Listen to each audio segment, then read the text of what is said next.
Ahí está. Entonces, en la lectura que leíamos, lo que veíamos era esa parte, ¿no? Estaban criticando que el Banco Central ya sea bajara la tasa de interés por debajo de aquella del equilibrio. Si pasa eso, si bajamos esa tasa por debajo del equilibrio, incrementamos la demanda, ¿no? Presionamos la capacidad productiva por encima de lo que es de equilibrio. Eso nos lleva a un sobreempleo, digamos, y genera un incremento en los precios que se traduce en mayor inflación, ¿no? Entonces al final ahí ese es el desajuste, la inflación mayor, ¿no? Que va a distorsionar los precios relativos. En el otro caso, cuando el Banco Central establece una tasa de interés por encima de la de equilibrio, cae la demanda, hay desempleo, ¿no? Y caen los precios, ¿no? Esos caídas en los precios tiene que ver también con que para todos se les encarece el crédito. Y si los bancos te requieren que pagues la deuda y tú no tienes porque hay desempleo, caen las ventas y todo eso, tienes que empezar a vender tus activos, ¿no? Y como todos van a vender sus activos, los precios caen. ¿Sí queda claro? O sea, no solamente activos, sino mercancías. ¿Sí? Entonces esos dos desequilibrios son producidos por una mala fijación del Banco Central de la tasa de interés nominal. Entonces, en equilibrio, en la regla de Taylor, ¿no? Estoy repasando todo esto para que quede claro. Entonces nosotros suponemos que la tasa de interés por Fisher, fíjense, por Fisher. Nosotros sabemos que la tasa de interés real, la tasa de interés es igual al nominal, menos la inflación. ¿Sí? Menos la inflación. Esto es por Fisher. O sea, si yo tengo una tasa, ahorita ¿cómo está el CETE? 4.75 o 5% o 4.8 por ahí está la tasa de CETES, ¿no? El CETE a 28 días está en 4.80. Ok, entonces fíjate, ¿4. ¿Qué? ¿81? Ah, no, espérese, a cierre de ayer está a 4.93. Ándale, pues ya, 4.93. ¿Y la inflación en cuánto está? Creo que anda por 5 o 6%, ¿no? La anual está en 6%. 6%. ¿Cuánto es tu tasa real, Javier? Esa es la consenso. Pues, 1.7. Negativo, ¿no? Menos, ajá. menos 1. ¿Cuánto? ¿1.7? ¿Cuánto dijiste, Pablo? Sí, 7. ¿Sí? Entonces, en términos reales, tu tasa es negativa. Entonces, para que esto fuera igual, ¿no? Para que estas dos fueran iguales, la inflación tendría que ser 0, ¿no? Y tendrías ahí un equilibrio. O sea, el equilibrio se alcanza cuando la inflación es 0. Cuando tienes inflación no estás en equilibrio, ¿sí? Y, por ejemplo, aquí tienes un desequilibrio. ¿Esa qué situación de la gráfica sería?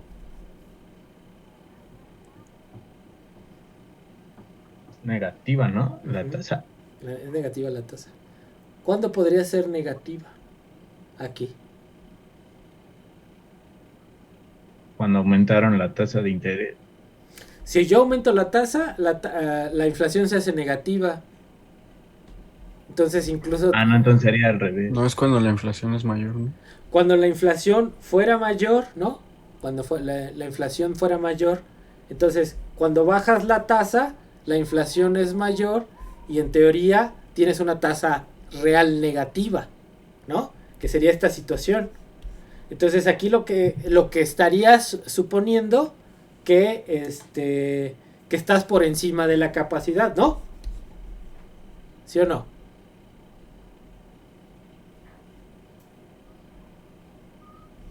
A ver, reaccionen. Sí, pero Sí, pero... Ok. Estamos por encima de la capacidad. El país está por encima de su capacidad productiva.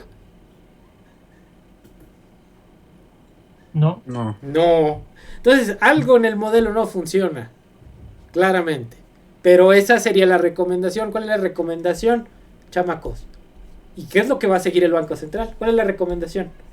Si estamos en esta situación, ¿qué tiene que hacer el Banco Ir Central? subiendo la tasa. Ir subiendo la tasa. ¿Y qué es lo que está haciendo? Subiendo la tasa. ¿Sí? Subiendo la tasa, pero sin que estemos por encima del A ver, Luis, adelante. Es que esta es la visión natural, nueva de los nuevos macroeconomistas clásicos, en el que el instrumento definitivo del Banco Central, la tasa de interés, no hay más. O sea, es lo único que tiene realmente en su trabajo. Sí, sí, y lo que están suponiendo es que si la inflación es cero, en ese nivel estaríamos en pleno empleo. Esa es la idea teórica, central, ¿no? Entonces, por eso, la regla de Taylor, bueno, ya agarrando aquí la regla de Taylor, sería la siguiente, ¿no? O sea, es la tasa de interés nominal es igual a la real, más la inflación, más yo les dije un coeficiente alfa, ¿no? Por la brecha, vamos a poner la brecha del producto. Esta tiene que subir cuando el potencial sea, digamos así,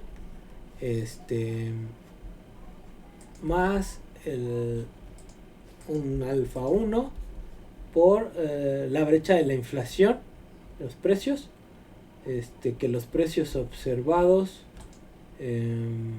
sean aquí que los reales o los de equilibrio, ¿sí? Entonces este sería el modelo de la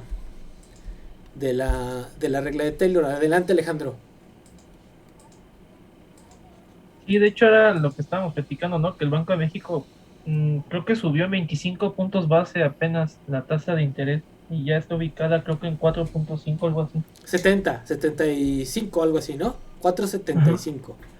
Pero porque están pensando, o sea, no es que se cumpla el modelo, pero la lógica, tú dirías que ellos están pensando que estamos en esta situación, que no estamos en una situación donde estamos encima de la capacidad. Si estás encima de la capacidad, la recomendación sería subir la tasa de interés. Pero la economía mexicana no está por encima de su capacidad, ¿no? Hay desempleo, el problema es que hay desempleo. Entonces, ¿qué es lo que tenemos ahora? Un panorama de estancamiento con inflación. Eso es muy grave. Eso es muy grave. Está pasando lo mismo que pasó en los 70s. En los 70s la economía no crecía y empezó a haber inflación porque empezó a incrementar en los 70s el precio de los energéticos. ¿Sí? Estamos en la misma situación. Caímos en una crisis tanto de oferta como de demanda, y estamos en una situación del incremento de los precios de los energéticos, principalmente ahorita en una burbuja del gas, ¿sí? Entonces ahí estamos en esta. Pero digamos el modelo de la regla de Taylor es esto, ¿no? Te dice, a ver, si el producto potencial, si el producto real es mayor que el potencial, ¿cuál es la señal? Pues esto va a ser positivo, te va a decir, sube la tasa, ¿no? Sube la tasa de interés. Si la inflación real es mayor que la de equilibrio, te va a decir los precios, ¿no? Sube la tasa, ¿no? Esas son las señales que te da esta regla monetaria, que parte de ahí, ¿no? Que parte de ahí. Y de ese esquemita que vimos ahí arriba. Adelante. A ver, Alejandro y Luis Fernando. No, bueno, ya no sé si me aparece todavía la mano. Todavía la mano, entonces Luis Fernando, vas. Okay. No ver esta regla de Taylor, profesor, de casualidad, teniendo las sensibilidades por esta diferencia, no sería un modelo econométrico por lo que estoy observando. Sí, estas sensibilidades. Sí. Y la tasa real sería la variable estocástica que salga prácticamente del modelo. No, la variable... no tiene variable. No, aquí hay una variable... Sí, si metes ya, ¿sí? Si esto es un modelo econométrico, pues te metes aquí una cuestión estocástica. Pero esta no te afecta mucho. Tú lo que quieres es calcular estos coeficientes, ¿no? Esta asumes, fíjate, el problema es esta. ¿Cuál es esta? ¿No? ¿Qué le meto? Ese es el problema. ¿Cómo conoces esta? Nadie la conoce, ¿no? Y esta es una variable que se supone conocida. Y lo que tú estás calculando son unos coeficientes de sensibilidad con respecto a la brecha del producto y la brecha de los precios, ¿no? Pero esta variable nadie la conoce. Esta no, nadie la conoce. Y el problema es que, a ver, si yo quisiera calcular hoy, la capacidad potencial de la economía, pues podría ser alguna estimación de más o menos del acervo de capital o del stock de capital que existe y decir, en potencia podemos producir tal PIB. Pero ¿qué va a pasar mañana? Eso es dinámico. O sea, hoy es esta capacidad, pero mañana tal vez una empresa cierre, venda y se va a reducir la capacidad. O puede haber una innovación y puede aumentar la capacidad. Entonces es una variable que se va moviendo en el tiempo, no es algo fijo, ¿sí? Entonces es muy problemático intentar estimar esta ecuación, si no es que imposible, ¿no? Entonces esas cosas son las que llevan a reflexionar. Pero digamos, ya revisamos a los marginalistas, nada más para que vieran la lógica de los marginalistas, cómo llegamos a esta ecuación de Taylor más o menos, en términos generales, y lo que implica en términos de política. Los marginalistas están pensando que la culpa de los ciclos tiene que ver con la intromisión del Banco Central en la economía. Y uno preguntaría, bueno, ¿y los bancos comerciales no tienen influencia en ese ciclo? ¿No? O sea, ellos le echan la culpa al Banco Central, porque fija de manera inadecuada la tasa de interés, ¿sí? Pero ¿qué los bancos comerciales? ¿Quiénes son los que dan crédito? Al final son los bancos comerciales. Si el Banco Central baja la tasa de interés y los bancos comerciales presienten que sus clientes son muy riesgosos, no dan crédito. No van a dar más crédito del que ya dieron. Entonces, es un modelo que, si bien te establece más o menos una cierta dinámica de comportamiento de la tasa de interés, no te refleja un panorama real. Los bancos comerciales son los que dan el crédito, no el Banco Central. El Banco Central puede bajar la tasa de interés, y si los bancos comerciales perciben que sus clientes son muy riesgosos o insolventes, no van a dar más crédito, ¿sí? Entonces, este modelo funciona bajo ciertos supuestos. En la realidad pasa otras cosas muy complejas, como lo que estábamos viendo en términos de la descripción del ciclo de Hilferding, ¿no? Entonces, estamos nosotros en esta parte, y ahorita ya voy a avanzar en esta parte, ya la voy a dejar. Ya vimos esta parte del nuevo consenso. Lo interesante aquí es el ciclo de Hilferding, ¿no? Entonces, en esta etapa de ascendente, él supone que la tasa de interés es baja, ¿no? Una tasa de interés baja, ¿por qué? Porque los bancos quieren participar de las ganancias de capital. Nosotros vimos en una clase que la ganancia del sistema económico se obtiene, esa tasa de ganancia media se obtiene del sector productivo.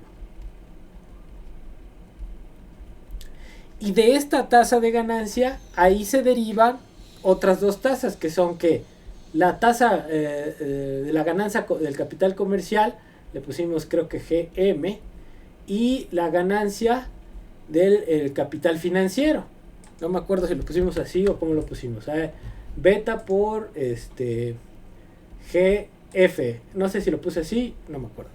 Entonces, la ganancia del sector productivo en el sistema capitalista o en el modelo del ciclo que presenta Hilferding, la ganancia industrial o productiva es la que manda en el sistema. Entonces también pusimos ahí que en cierto periodo la derivada de la ganancia media con respecto al tiempo es positiva, ¿sí? Es positiva, pero decreciente, ¿no? Dijimos que la segunda derivada de esta con respecto al tiempo es decreciente. Entonces va a llegar a un punto, bueno, si hay ganancia creciente, hay una acumulación creciente. Entonces en esta parte con ganancia creciente, nosotros tenemos que la variación del capital en el tiempo también va a ser mayor, Y también en el tiempo va a ser decreciente esa tasa de acumulación, ¿sí?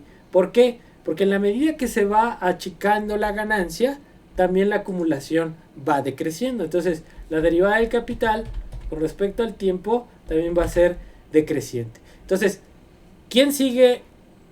¿Cómo se siguen? Pues según Marx, los capitalistas van siguiendo la ganancia. Si la ganancia crece, la acumulación crece, ¿sí?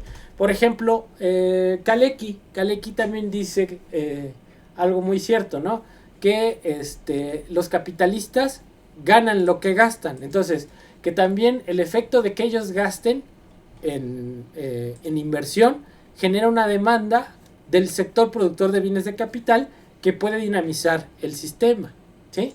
Pero bueno, entonces, y ya en esta fase, que es la cuestión fundamental, ya la tasa de crecimiento del stock de capital con respecto al tiempo, pues es cero. Y también la ganancia aquí ya puede ser incluso hasta negativa, ¿no?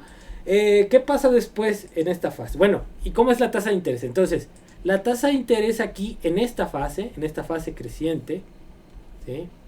En esta fase creciente, la tasa de interés es baja. En la medida que los bancos quieren participar de la ganancia creciente del sector productivo. Pero a medida que se va cortando esto, el crédito en esta fase es un crédito ascendente, ¿no? Crédito aumenta. ¿Qué crece también aquí? El precio de las acciones, ¿no? El crédito comercial y el crédito accionario, las acciones, también crecen. ¿Por qué? Las acciones tienen una relación inversa con la tasa de interés. Cuando la tasa de interés es baja, las acciones crecen.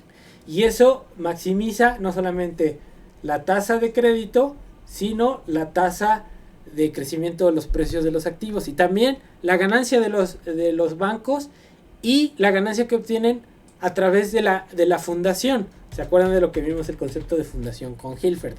El hecho de que los bancos de inversión gana por colocar las acciones en el mercado financiero. Entonces, ¿qué pasa aquí en este punto?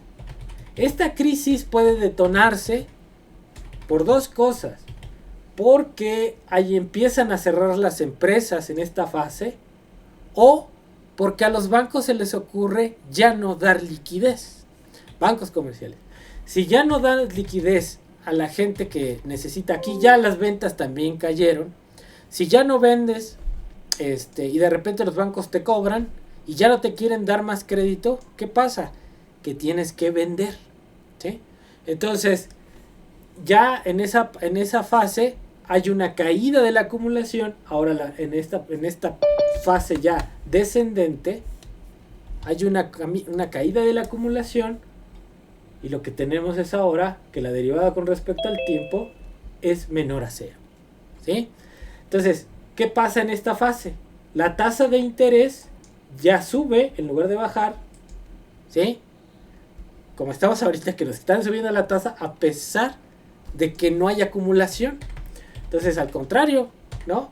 Lo que están haciendo es un proceso, están generando, si suben más la tasa, van a generar un proceso de quiebra de algunas empresas que se endeudaron en la crisis para poder sobrevivir. Entonces, llega esta fase.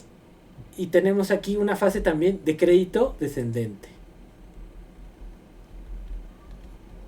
Crédito descendente y de caída en los precios también de las acciones, ¿no? Entonces, son las formas en que se junta lo productivo con lo financiero. ¿Sí? ¿Sí? Y entonces, en esta fase también la exigencia del pago de los financieros hace que aún se disminuya más la tasa de ganancia, ¿no? Y que quiebran las empresas. Quiebran las empresas, y eso es lo que llega, digamos, al proceso ya de crisis, ¿no? Esto es un proceso recesivo, y aquí llegaremos ya a un proceso de crisis, ¿no? Entonces, esas son las etapas del ciclo económico, incorporando el efecto de la tasa de interés, ¿no? Efecto de la tasa de interés, el crédito y las acciones en el sistema capitalista a partir del análisis de Hilferding, ¿sí? No sé si quede claro aquí o más o menos, chavos. Bien, profe. Bien. Sí, está claro. Bien, entonces ahora lo que vamos a ver es, empezamos a leer lo de las crisis, ahorita vamos a ver el análisis de los esquemas de reproducción de Marx, ¿sí? ¿Por qué es interesante ver este análisis de los esquemas de reproducción? Porque él plantea que el sistema capitalista se encuentra siempre en un total desequilibrio. Entonces vamos a ver las condiciones que garantizarían en el sistema capitalista, en un supuesto de que este sistema se encontrara constituido por dos sectores, el sector productor de bienes de capital y el sector productor de bienes de consumo. Entonces vamos a ver, este es el esquemas de reproducción de Marx. ¿Esto lo vieron alguna vez, chavos?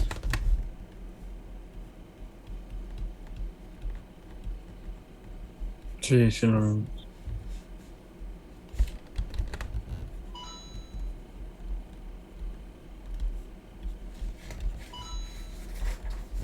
Entonces, estamos en dos sectores. El sector 1, que es el sector productor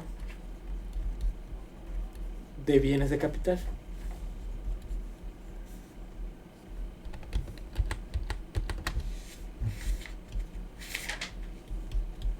El 2, bueno, lo voy a poner con romano. Ese es el sector productor de bienes de consumo. Ajá. Entonces, el modelo asume, uno, que los trabajadores, los obreros, gastan todo su ingreso. Y también que los capitalistas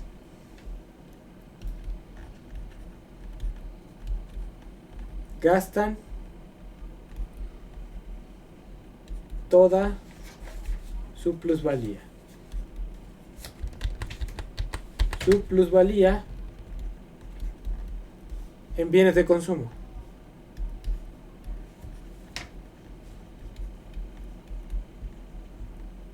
Consumo. Bajo estos supuestos, este podría ser un esquema, el esquema de la reproducción simple.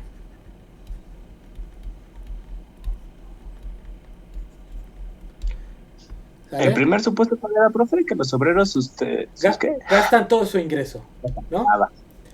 Y que los capitalistas, el segundo sería que los capitalistas gastan toda su plusvalía en bienes de consumo, ¿sí?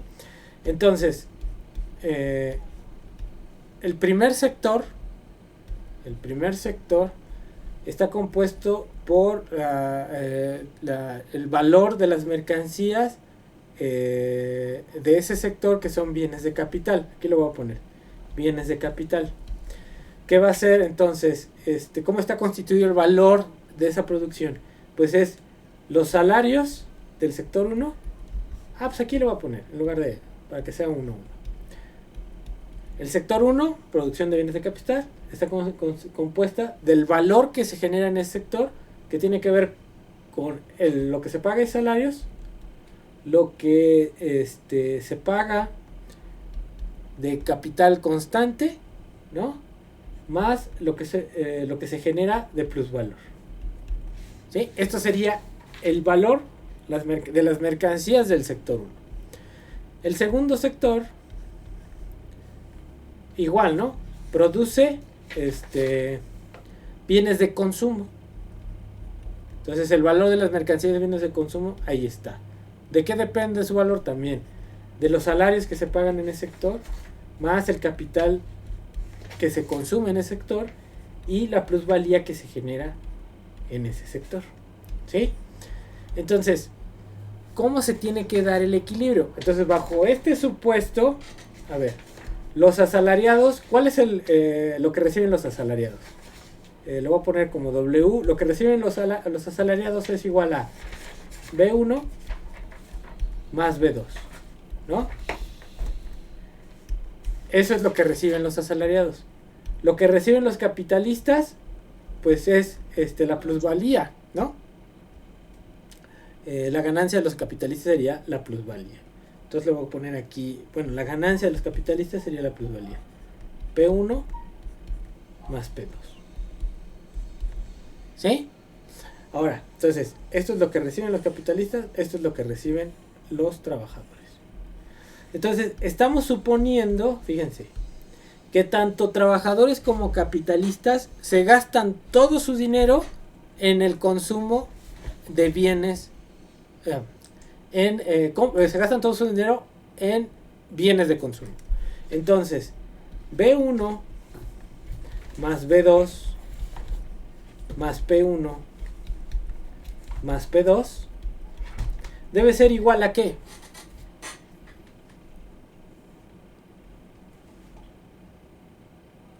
La mercancía 1 y 2, ¿no? No, el valor, ¿no?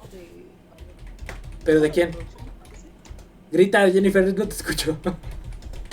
Sí, no era algo de el valor, como dice Javier, algo de la mercancía, pero no me acuerdo bien el término completo. Bueno, el valor, pero ¿de qué sector? Porque esto es, a ver, estos son los salarios del sector 1, más los salarios del sector 2, más la plusvalía del sector 1, más la plusvalía del sector 2. Estamos suponiendo que los obreros se gastan todo en bienes de consumo y que los capitalistas se gastan todo su plusvalor en bienes de capital, ¿no? Entonces, esto, bien, no, perdón, que los capitalistas se gastan todo su plusvalor en bienes también de consumo, ¿sí?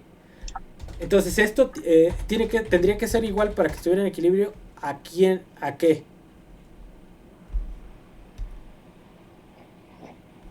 A ver, ustedes me van a decir. El sector 1 produce, M1 es el valor de los bienes de capital. Y el sector 2 es el valor de los bienes de consumo. Entonces sería a M2. Exactamente. M2. ¿No? ¿Sí o no? Déjalo tomar. Ok, entonces, bajo ese supuesto también, ¿qué tiene que pasar? Por ejemplo, que el capital de 1 más el capital de 2 sean igual a ¿qué? Este es el consumo del sector 1 de bienes de capital. Este es el consumo del sector 2 de bienes de capital. ¿Qué sector produce bienes de capital? ¿El 1 o el 2? El 2. ¿Bienes de capital? No, el 1. El 1, ¿no? Entonces, esto tendría que ser igual a esto, para mantener el equilibrio. ¿Cuál es la condición de equilibrio? Vamos a ver. Entonces, la condición de equilibrio.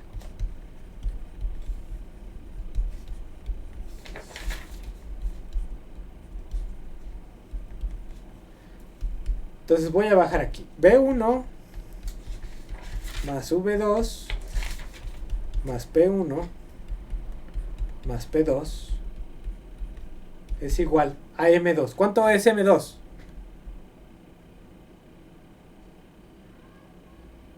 ¿Cuánto es? Es Mismo que está a la izquierda. B2, pero sí, es B2 más C2 más P2, ¿no? Bien. Entonces, voy despejando. Bueno, no despejo, ya de una vez elimino. Este se va a ir con este, ¿no? Y este se va a ir con este. Entonces, la condición de equilibrio es que B1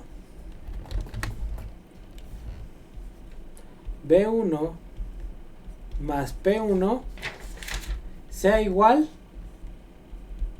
al valor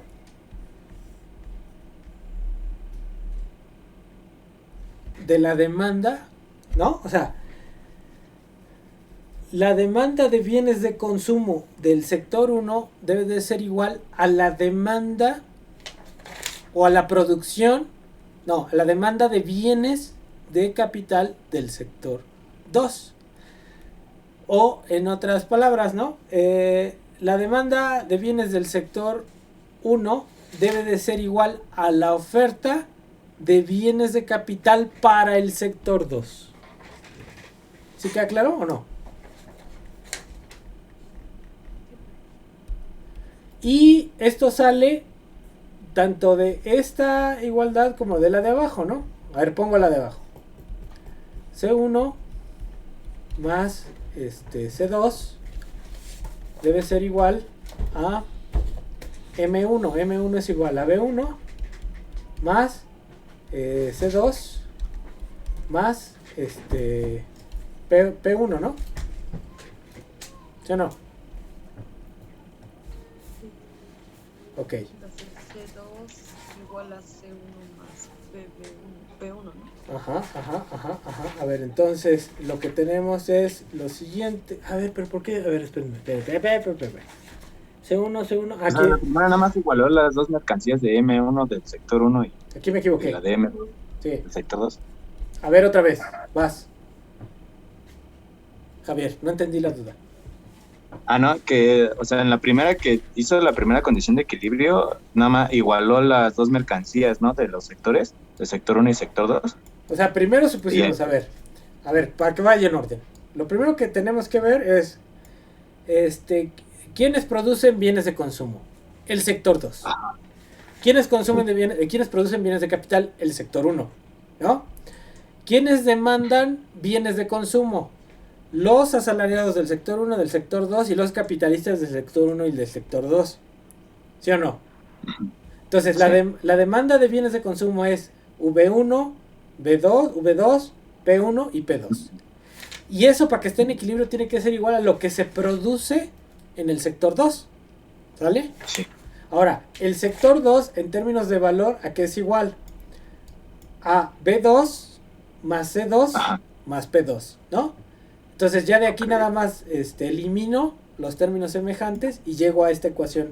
Esta es la condición de equilibrio. ¿Ok? Sí. Y del otro tengo que proceder de la misma forma. En el sentido de que la demanda de bienes de capital del sector 1 y sector 2 debe ser igual a la oferta. ¿Cuál es la oferta? Lo que se produce en el sector 1.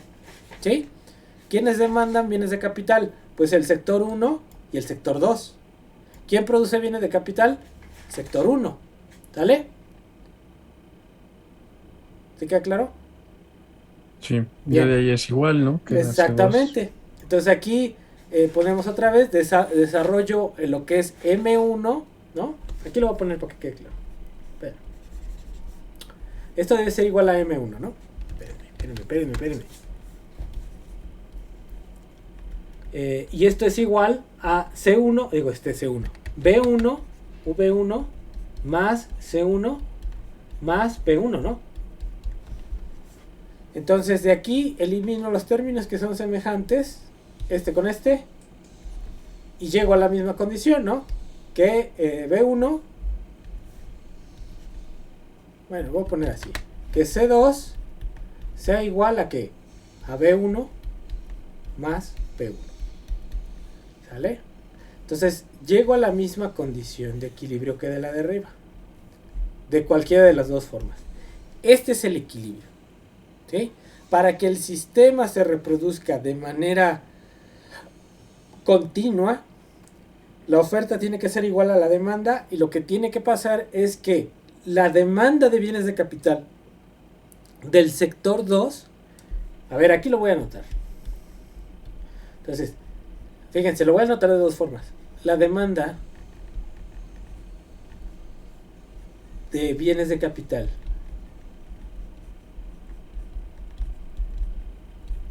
del sector 2,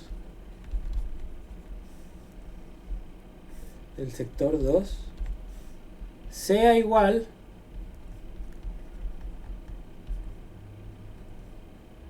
a la demanda de bienes de consumo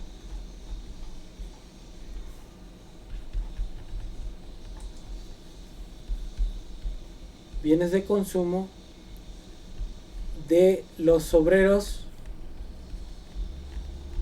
y capitalistas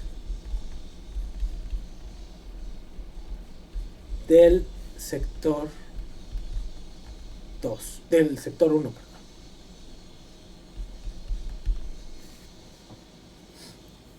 ¿Queda claro?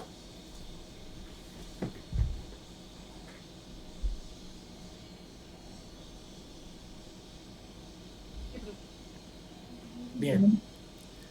Bien. Entonces, eso sería el equilibrio para la reproducción simple.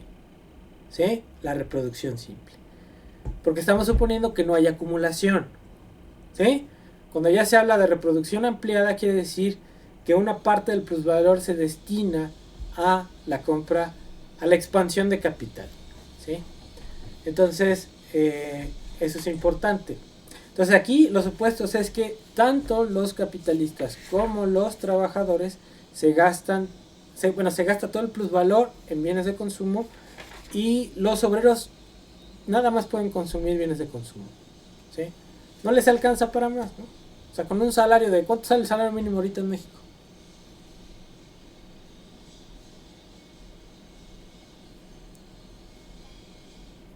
¿No eran 80 pesos?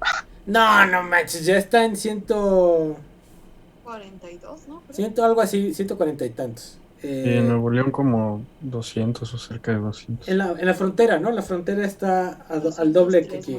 200 y cacho. Entonces, de todas maneras, 200 y cacho a la semana, multiplícalo por 7. ¿Cuánto es?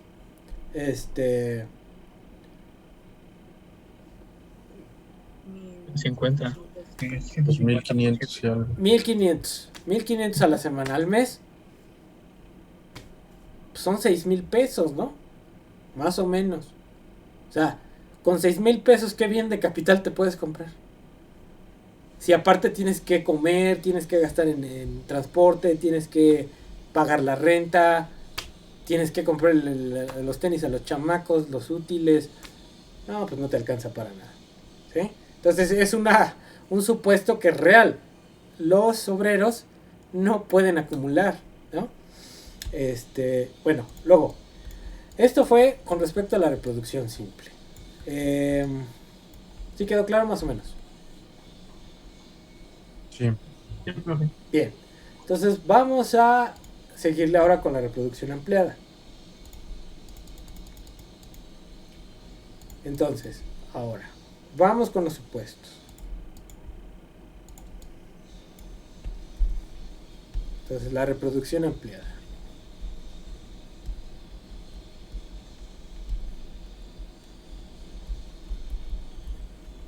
Entonces, igual, dos sectores. Sector 1, productor de bienes de capital.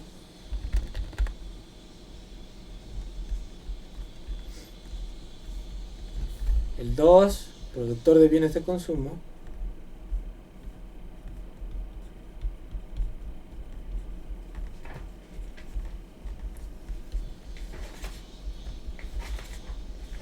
Productor de bienes de consumo.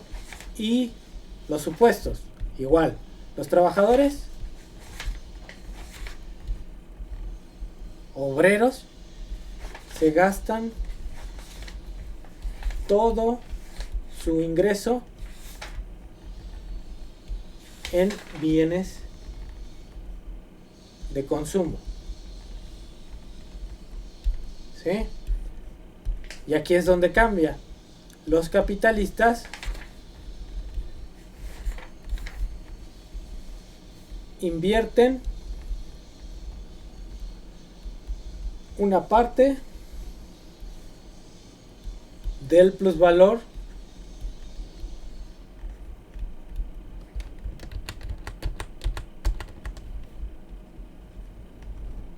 en bienes de capital.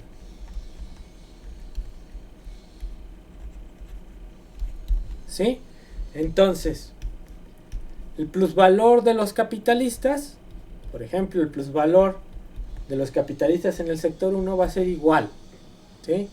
A un, lo vamos a poner, ¿cómo le ponemos?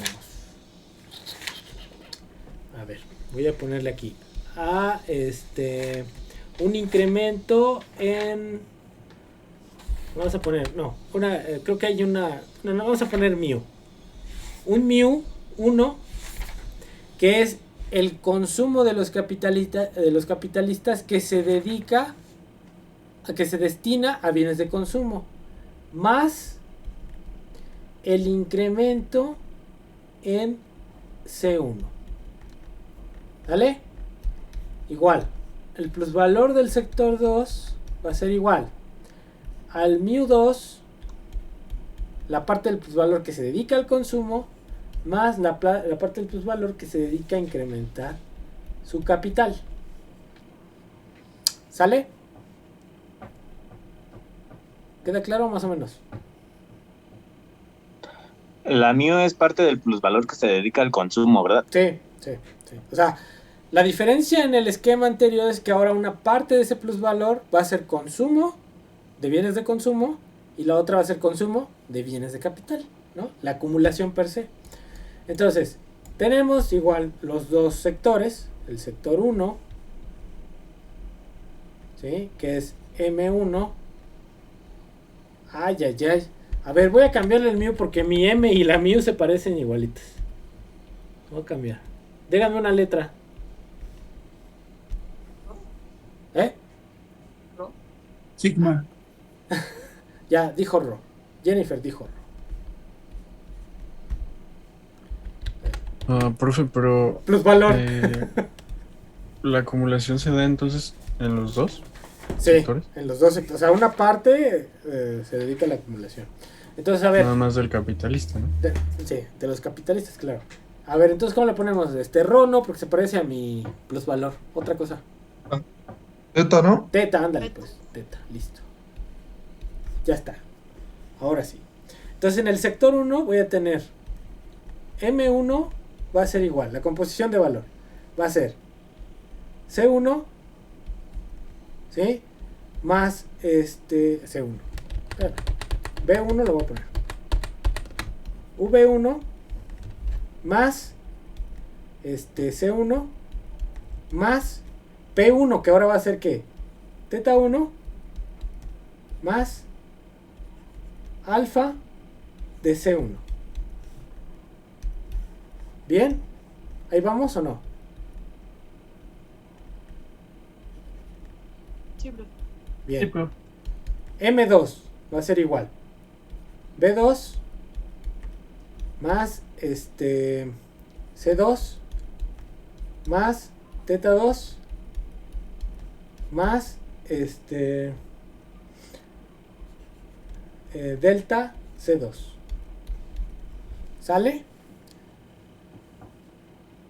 Entonces, ¿cuál es la condición de equilibrio? Ahora tiene que ser que B1 más V2 más teta 1 más teta 2 sean iguales a ¿qué?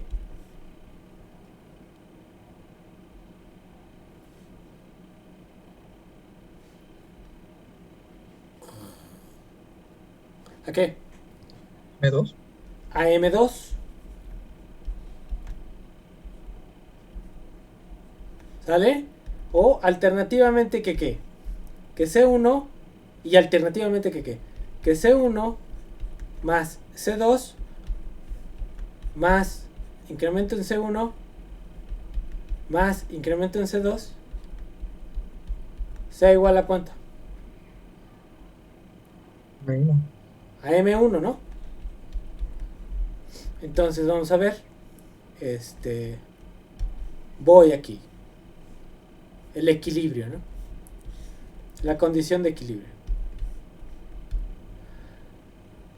Entonces voy a poner que beta 1 más beta 1. V2, V1 más V2 más teta 1 más teta 2 sea igual. ¿Qué es M2? Es B2 B2 más C2 B2 más C2 más teta 2 más teta 2. más incremento de C1. Ok. No, de C2, perdón. Más incremento de C2.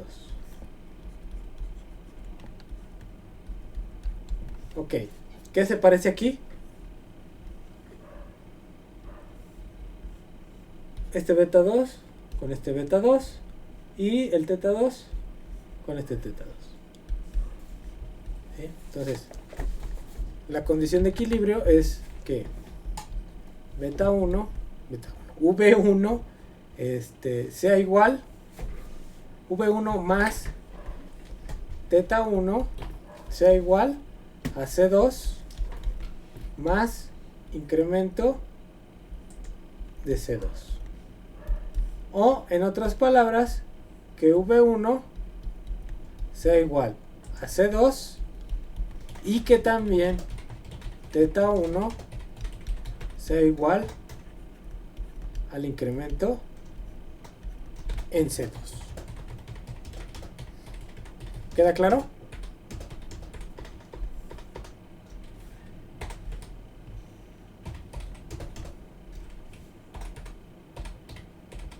¿Sí queda claro o no? Sí, pero ahí que igualamos. ¿Cómo? O sea, sí queda bien lo de los despejes y eso, pero sí, o sea, ¿qué es lo que se igualó y demás? ¿Cómo que se igualó? Aquí igualamos. O sea, sí, o sea, sí, ya sé que ¿cómo se dice? Ya se incluye el incremento, Ajá, es que digamos que se destina a la parte del capital, ajá. pero también sé que también se incluye la parte que se destina al consumo, ¿no? Ujú, ujú. A lo que voy es que la interpretación ya es la que tiene esa, bueno, ahora sí que digamos la ecuación final, ¿no? ¿Lo de equilibrio? Ajá. Ok, ahorita, ahí va. Bueno, nada más vamos a ver que por este lado también va a salir lo mismo, ¿no? Voy a agarrar esta de aquí. ¿Vale?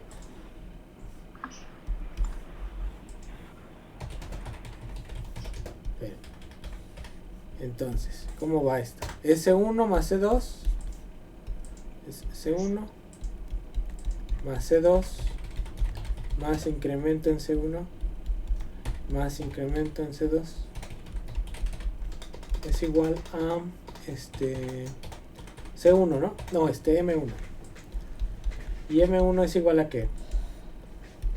A C1, bueno, V1 más C1 más teta 1 más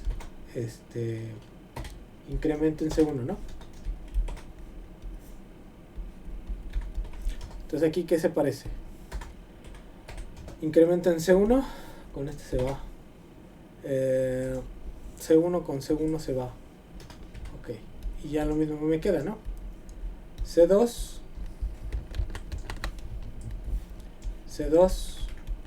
es igual a, bueno, lo voy a poner completo y luego lo separo, más incremento en C2 sea igual a B1 más teta 1. Y vuelvo a lo mismo. Para el equilibrio requiere que C2 sea igual a V1 y que teta C2 sea igual a teta 1. ¿Sí? Queda igual, ¿no? De las dos formas. Ahora, ¿cuál es la interpretación?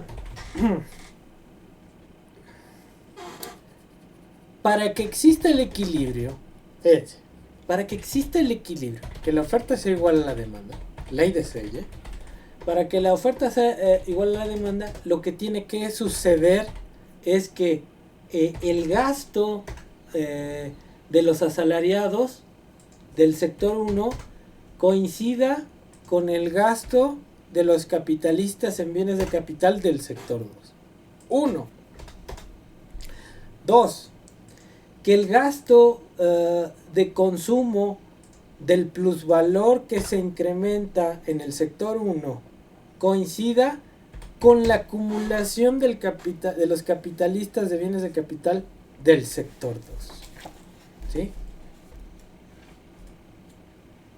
¿Será posible eso?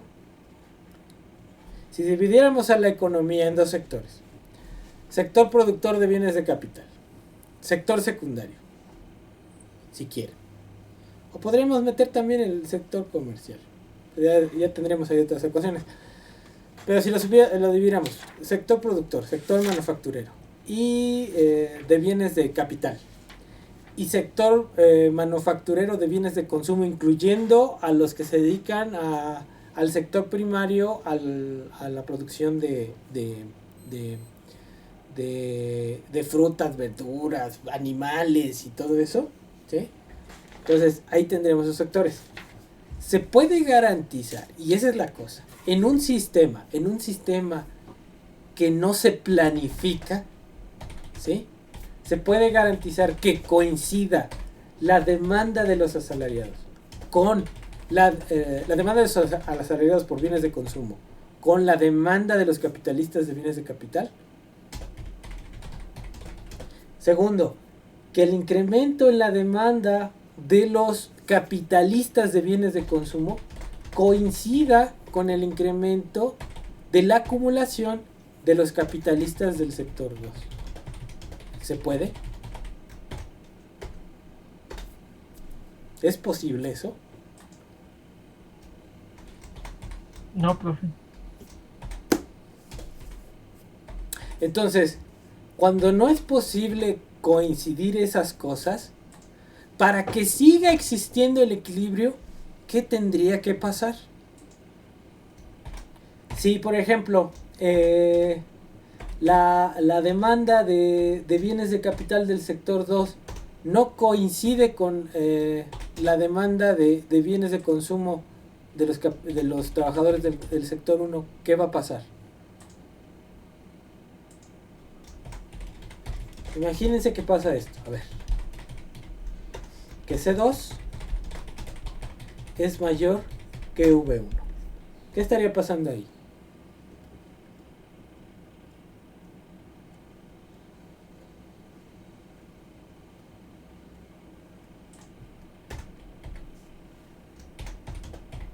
Pregunto, ¿eh?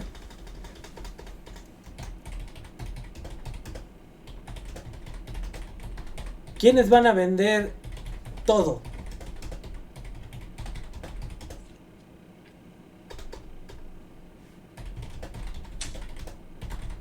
No se me queden ahí, hombre. Son sumas, ¿eh? No son derivadas ni nada de eso. Ni ecuaciones diferenciales, ¿no? ¿Qué onda? ¿Ya se fueron?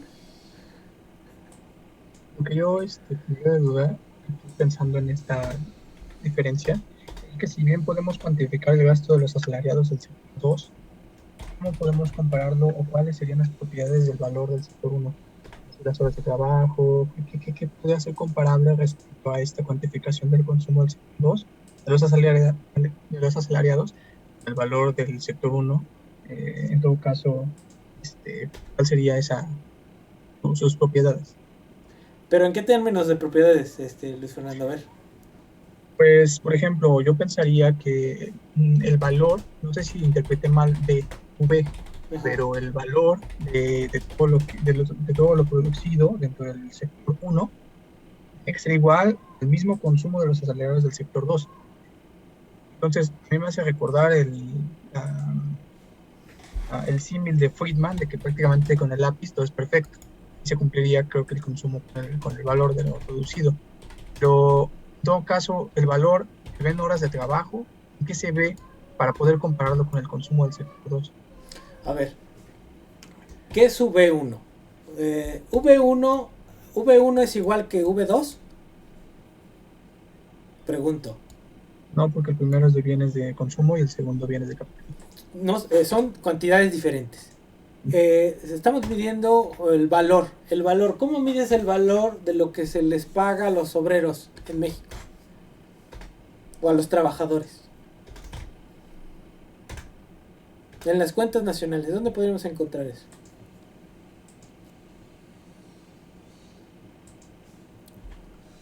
A ver, economistas. ¿Dónde podría encontrar una medida de ese V1 en las cuentas nacionales?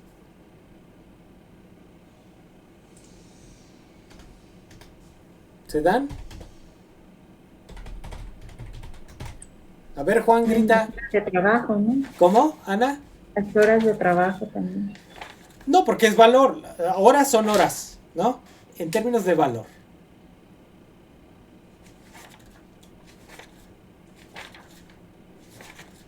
¿No hay en cuentas nacionales?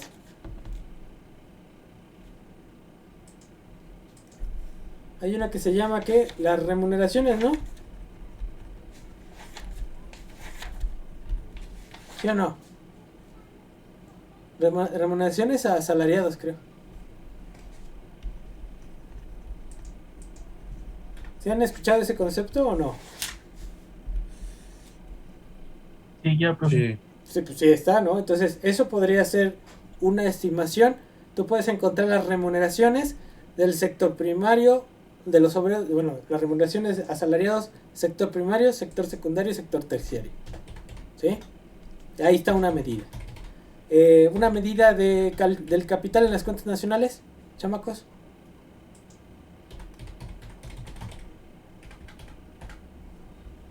¿No hay en las cuentas nacionales una medida del capital?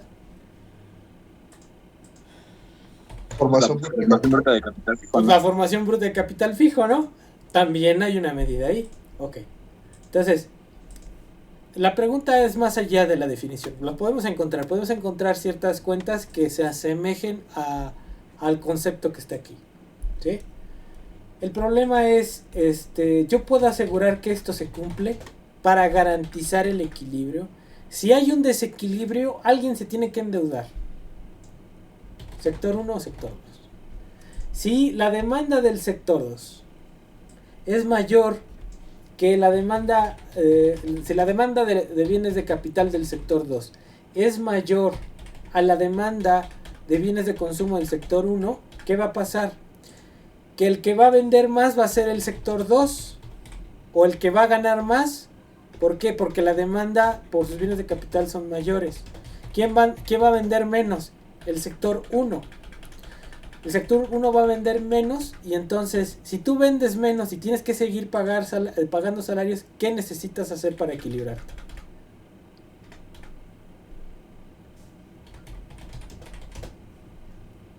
Reducir el costo de los asalariados. No necesariamente. ¿Qué debes de hacer? Te endeudas para aguantar. No necesariamente tienes que correr a todos en un momento. Te aguantas. Ya si el próximo periodo sigues igual y ya si los corres. Pero mientras te aguantas. Porque ¿qué ha pasado, por ejemplo, en la crisis? Que en esta crisis de la pandemia, muchas industrias corrieron a sus trabajadores. Y ahorita hay un problema porque los trabajadores no han regresado a trabajar y los empleadores necesitan el trabajo. Y ahorita ya no tienen un problema con que la gente no quiere ir a trabajar con bajos salarios. Entonces, eso puede pasar. Lo que está pasando en la crisis ahora. En Europa están rogando porque vayan a trabajar. Y no hay tienen problemas con la gente que no quiere regresar a trabajar con bajos salarios. Entonces, si hay un desequilibrio, te endeudas para compensar el desequilibrio.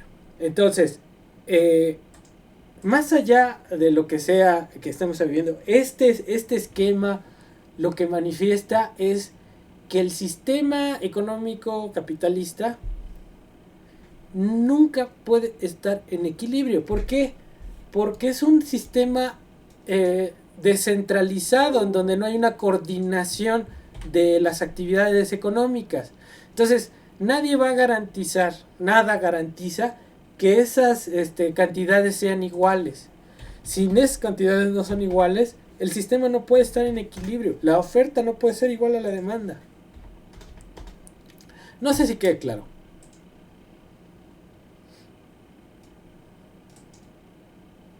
Sí, está claro. Sí. ¿Sí?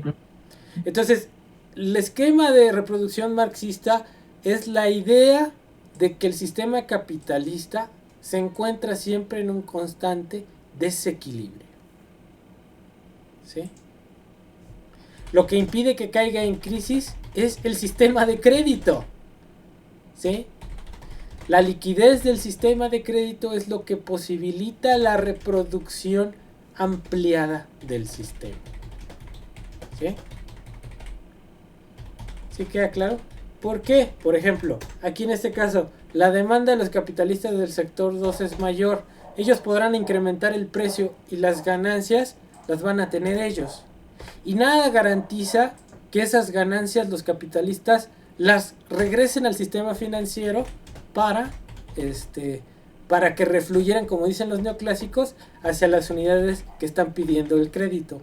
No, los capitalistas pueden retirar eso y ellos podrían decidir acumular más, ¿sí? ¿Y qué va a pasar con el sector 1? Pues que está endeudado y si acumula más el otro en bienes de capital, va a crecer mucho más la demanda de bienes de capital sin necesariamente que crezca la demanda de bienes de consumo, ¿sí? O puede pasar la situación al revés, ¿sí? Entonces no hay garantía de que exista un equilibrio, ¿sí? Entonces es una idea medio una fantasía neoclásica, la idea del equilibrio. No se puede garantizar eso, menos en un sistema que las actividades están descentralizadas, ¿sí? Si hubiera planificación, como en la URSS, o como se pensaba que podía ser en la URSS, podrías planificar, producir tanto para el sector acá y tanto para igualar la oferta y la demanda. Pero en un sistema de mercado como el capitalista, eso es imposible. ¿Queda claro? ¿Más o menos? ¿Puro choro? Sí, también. Si se controla este sentido positivo, tendría que también incorporarse variables como la demografía, el incremento de la demografía o la tasa de natalidad, sí, ya sí. que las necesidades tienen que mantenerse constantes con la producción durante un tiempo determinado.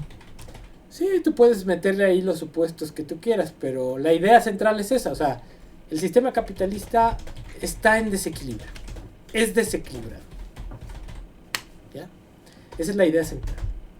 Y, o sea, la crisis puede darse en cualquier momento, ¿no? Tan solo por este análisis de los desequilibrios.